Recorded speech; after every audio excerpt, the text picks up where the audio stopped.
What is up, my friends? It is Wednesday night's late night news roundup, and I'm going to take you through exactly where we're at in Liverpool's pursuit of Giovani Leone. We're going to try to figure out what on earth is happening with Alexander Isak as Newcastle potentially starting to close in on striking reinforcements. We'll talk about Mark Guéhi and Ibrahim Konate, and we'll give you a little glimpse into Liverpool's future. That and lots more to come over the next few minutes, but you know the drill. I want to know your thoughts, so please do let me know in the comment section. Drop a like on this video if you enjoy it. And the preview for the Bournemouth game, Liverpool season opener, will be out tomorrow morning, so do make sure you've got your notifications turned on and are ready for that one. So before we get into the news, let's have a look at the net spendometer with a bit of an update, because it does look as if the deal for Giovani Leone is all done and dusted. We've got the here we go. So Liverpool with a net spend, by our calculations, of about £131 million this summer, 321 in player recruitment, and of course 190.5 in player sales. Now that isn't of course an exact science, and the likes of Will Wright isn't included in it, but it's a rough gauge of where we're at so far this summer. There will be some more sales coming up, the likes of Costas, maybe Harvey Elliott, potentially KONATE, and more on that in a minute. But yeah, so again, not an exact science, but it's roughly where we're at. So let's talk Paul Joyce to start with, and he said Liverpool are closing in on a £26 million deal for Parma's teenage centre-back Giovani Leone, who will go straight into the first team setup. The interesting point here though is Newcastle and Manchester United showed late interest trying to hijack the deal for Liverpool to get the talented youngster. Now, while we're talking about this, we might as well get straight to the here we go, because Romano has said, breaking, Giovani Leone to Liverpool, here we go. Deal agreed with Parma for the Italian 18-year-old centre-back. No loan, never discussed. Giovani Leone joins Liverpool as part of Arne Slot's plans. Fee around €35 million with sell-on clause. No convincing ever needed, as Leone only wanted Liverpool. And I swear I've mispronounced that name as Gioloni about 10 times now, but at least you'll know who I'm talking about, right? 6'5", by the way, an absolute monster of a chap. So really interesting to see there, though, that there was never any communication about a loan, because last night, I think it was maybe Nicolo Shearer's reporting, said that Liverpool were going to sign Leone and then loan him back for the year. So it seems as if he's coming in for the here and now, and that's the type of faith that Arne Slot has in his ability, right? Let's talk. LFC Transfer Room put up a really interesting post. Liverpool in 2030. Rio will be 21. Leone, 22. Leone, 23.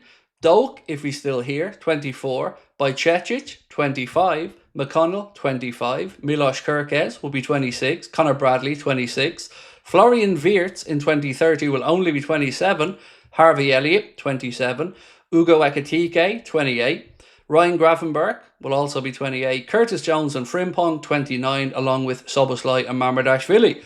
So as you can see there, the Reds are building a team for the future. And even look at Leone as an option.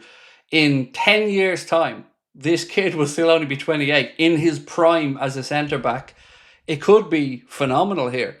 So the way I look at this situation with the centre-backs is, Leone was the young centre-back that we all thought Liverpool were going to recruit once we sold Jarell Quansah. If you cast your mind back to that, the reporting on it was Liverpool will look to bring in another young centre-back. I think the whole communication around Mark Guéhi is based off what happens with KONATE. We know that there are reports that Paris Saint-Germain and Real Madrid want to sign him for free. We know there are reports that Chelsea want to sign him for 43 million. But what we don't know is where KONATE's head's at. So it feels as if Liverpool are at the point where they want an answer from him so they can go and give an answer to Mark Guéhi.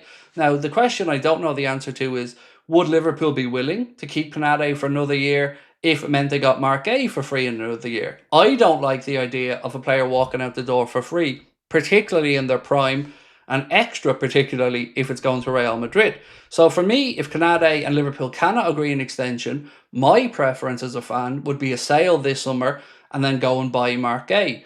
But what happens? Well, your guess is as good as mine, because nobody seems to know the answer. Different journalists with different reports. Some are reporting that he's likely to stay Mark Guéhi at Crystal Palace for the season.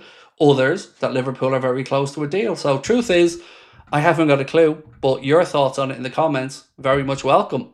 Now let's move on to Newcastle. This piece here from Transfer Sector and Jordan Cronin said the prospect of signing Nicholas Jackson initially divided Newcastle's recruitment team just a few weeks ago, but that stance appears to be softening.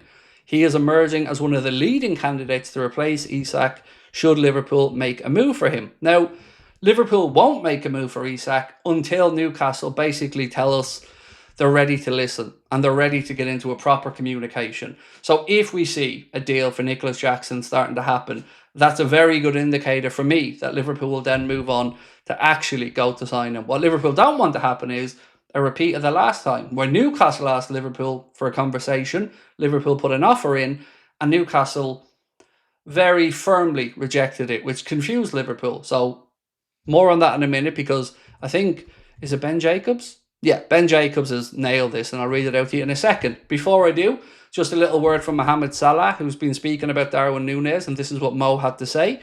I consider myself lucky to have had you as a teammate and a friend. You were always very real and brought so much good energy wherever you went. You made us laugh and showed heart in everything you did. You will be missed, and I wish you the best in your new club. So, class act there from Mo, and again, wouldn't expect anything less from the great man. So let's talk about that Ben Jacobs comment that I mentioned a moment ago. Speaking with Born Red LFC, this is what he said.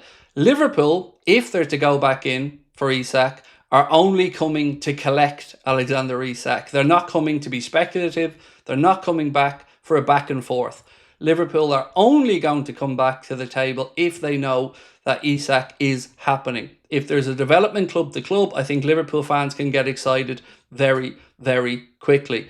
And I think that's pretty much spot on. Liverpool don't want this to be another situation where they go in and Newcastle are like, no, we're not selling. And it just doesn't benefit anybody. So if Newcastle come to a realisation that Isak isn't going to play for them again and they're open to a sale, Liverpool are right there to buy. But reports suggest that even if you remove Liverpool from this equation, Isak has made it be known to Newcastle. He believes his time there is over. He doesn't want to play for them again. And I'm not trying to say this to kind of justify anything. I'm just trying to say what's being reported, that he just feels he's been lied to, promises have been broken, and the recruitment that he thought was going to happen in and around him never happened. So one way or the other, it feels like this was an escalating row behind the scenes anyway, and Liverpool are kind of just, well, we're an interested party, but we're also not the reason for the frustrations, in my opinion. So that's where we're at, ladies and gentlemen. So over to you now. Do let me know your thoughts on all of this. Particularly interested to know what you think happens between KONATE and Liverpool. We asked tonight in the stream, do you think KONATE signs a new deal? 58% of people said no, they don't think he signs a new deal. So let me know what you think. We'd also asked the same question, do you think Liverpool sign Mark Guéhi this summer?